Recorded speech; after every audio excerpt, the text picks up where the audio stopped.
The book of Ecclesiastes, chapter 1.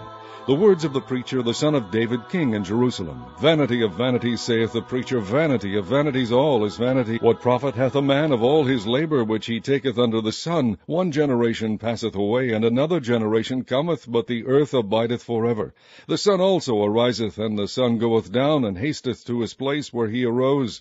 The wind goeth toward the south, and turneth about unto the north. It whirleth about continually, and the wind returneth again according to his circuits. All the rivers run into the sea, yet the sea is not full. Unto the place where whence the rivers come, thither they return again. All things are full of labor. Man cannot utter it. The eye is not satisfied with seeing, nor the ear filled with hearing. The thing that hath been, it is that which shall be, and that which is done is that which shall be done, and there is no new thing under the sun. Is there anything whereof it may be said, See, this is new? It hath been already of old time, which was before us. There is no remembrance of former things, neither shall there be any remembrance of things that are to come with those that shall come after. I, the preacher, was king over Israel in Jerusalem, and I gave my heart to seek and search out by wisdom concerning all things that are done under heaven. This sore travail hath God given to the sons of man to be exercised therewith. I have seen all the works that are done under the sun, and behold, all is vanity and vexation of spirit. That which is crooked cannot be made straight, and that which is wanting cannot be numbered. I communed with mine own heart, saying, Lo, I am come to great estate, and have gotten more wisdom than all they that have been before me in Jerusalem. Yea, my heart had great experience of wisdom and knowledge. And I gave my heart to know wisdom, and to know madness and folly. I perceived that this also is vexation of spirit. For in much wisdom is much grief, and he that increaseth knowledge increaseth sorrow. Chapter 2. I said in mine heart, Go to now, I will prove thee with mirth, therefore enjoy pleasure, and behold, this also is vanity. I said of laughter, It is mad, and of mirth, what doeth it? I sought in mine heart to give myself unto wine, yet acquainting mine heart with wisdom, and to lay hold on folly, till I might see what was that good for the sons of men, which they should do unto the heaven all the days of their life. I made me great works, I builded me houses, I planted me vineyards, I made me gardens and orchards, and I planted trees in them of all kinds of fruits. I made me pools of water, to water therewith the wood that bringeth forth trees. I got me servants and maidens, and had servants born in my house. Also I had great possessions of great and small cattle above all that were in Jerusalem before me. I gathered me also silver and gold, and the peculiar treasure of kings and of the provinces. I gave me men singers and women singers, and the delights of the sons of men, as musical instruments, and that of all sorts. So I was great, and increased more than all that were before me in Jerusalem. Also my wisdom remained with me, and whatsoever mine eyes desired, I kept not from them. I withheld not my heart from any joy, for my heart rejoiced in all my labor, and this was my portion of all my labor. Then I looked on all the works that my hands had wrought, and on the labor that I had labored to do, and behold, all was vanity and vexation of spirit, and there was no profit under the sun. And I turned myself to behold wisdom, and madness, and folly. For what can the man do that cometh after the king? Even that which hath been already done. Then I saw that wisdom excelleth folly, as far as light excelleth darkness. The wise man's eyes are in his head, but the fool walketh in darkness. And I myself perceiveth also that one event happeneth to them all. Then said I in my heart, As it happeneth to the fool, so it happeneth even to me. And why was I then more wise? Then I said in my heart, that this also is vanity, for there is no remembrance of the wise more than of the fool forever, seeing that which now is in the days to come shall all be forgotten. And how dieth the wise man? As the fool. Therefore I hated life, because the work that is wrought under the sun is grievous unto me, for all is vanity and vexation of spirit. Yea, I hated all my labor which I had taken under the sun, because I should leave it unto the man that shall be after me. And who knoweth whether he shall be a wise man or a fool? Yet shall he have rule over all my labor, wherein I have labored, and wherein I have shewed myself wise under the sun. This is also vanity. Therefore I went about to cause my heart to despair of all the labor which I took under the sun. For there is a man whose labor is in wisdom, and in knowledge, and in equity. Yet to a man that hath not labored therein shall he leave it for his portion. This also is vanity, and a great evil. For what hath man of all his labor, and of the vexation of his heart, wherein he hath labored under the sun?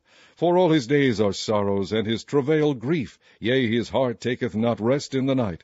This is also vanity. There is nothing better for a man than that he should eat and drink, and that he should make his soul enjoy good in his labor.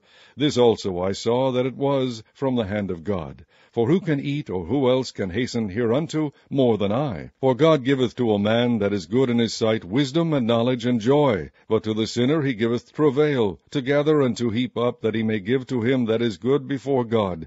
This also is vanity and vexation of spirit.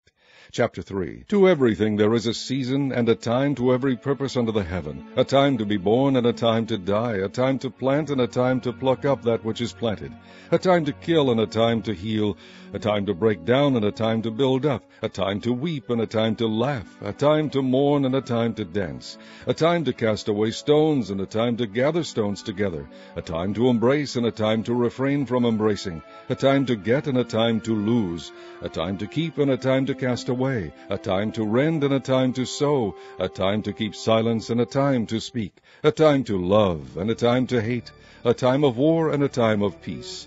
What profit hath he that worketh in that wherein he laboureth?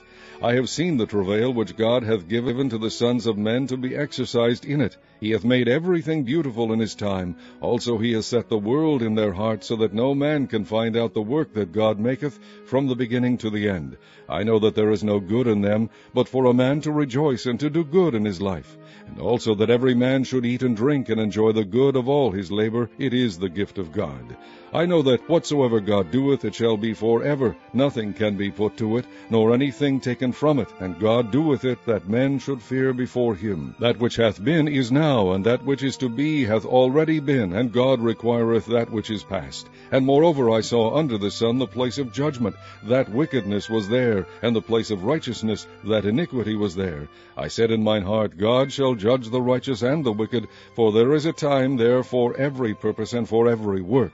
I said in mine heart concerning the estate of the sons of men, that God might manifest them, and that they might see that they themselves are beasts. For that which befalleth the sons of men befalleth beasts.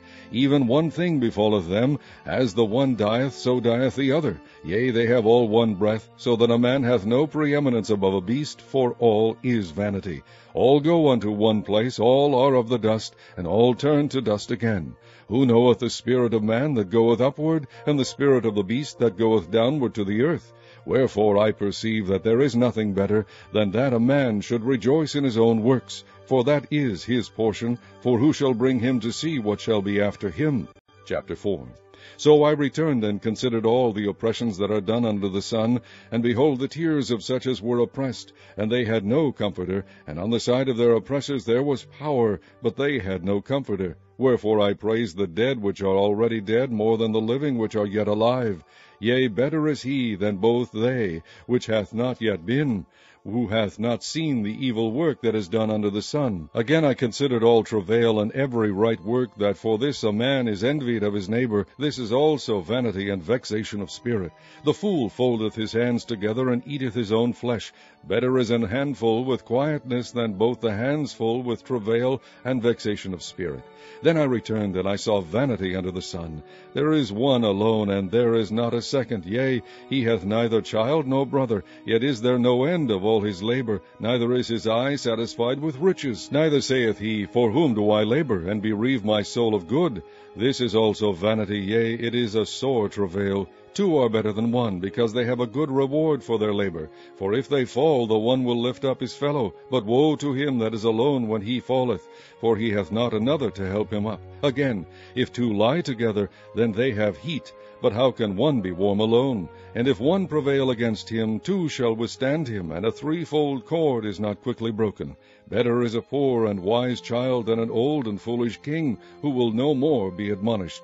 For out of prison he cometh to reign, whereas also he that is born in his kingdom becometh poor. I considered all the living which walk under the sun, with a second child that shall stand up in his stead. There is no end of all the people, even of all that have been before them. They also that come after shall not rejoice in him. Surely this also is vanity and vexation of spirit.